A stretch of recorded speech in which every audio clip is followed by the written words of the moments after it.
السلام علیکم، امید ہے آپ سب خیریت سے ہوں گے۔ گندم بچ گئی، بیٹی مر گئی۔ ایک ماں اپنی 14 سالہ بیٹی کی میت پر بین کر رہی تھی، بار بار کہتی، ہماری گندم تو بچ گئی ہے لیکن بیٹی مر گئی ہے۔ چند دن پہلے بدقسمت باپ اپنی گندم کو کیڑے مکوڑوں سے بچانے کے لیے گندم میں رکھنے والی گولیاں خرید لایا تھا۔ یہ جان لیوا گولیاں گاؤں کی ہر دکان پر دستیاب ہیں اور بڑی آسانی سے مل جاتی ہیں۔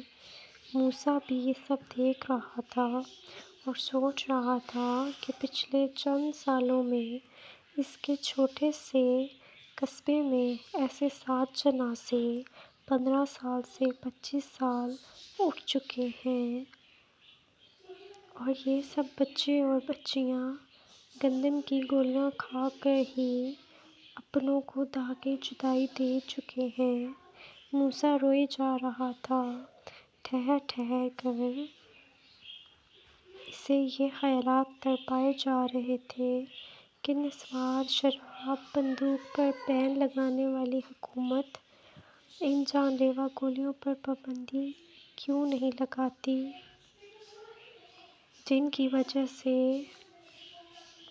پورے ملک میں ہزاروں ماؤں کے جگر کے ٹکڑے بھری جوانی میں تڑپ تڑپ کر مر جاتے ہیں۔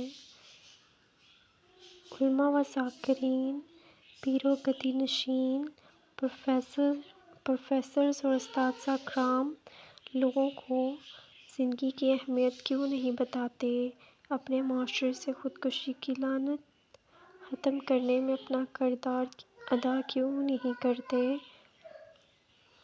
اسے اپنے سارے سوالوں کا ایک ہی جواب مل رہا تھا، شاید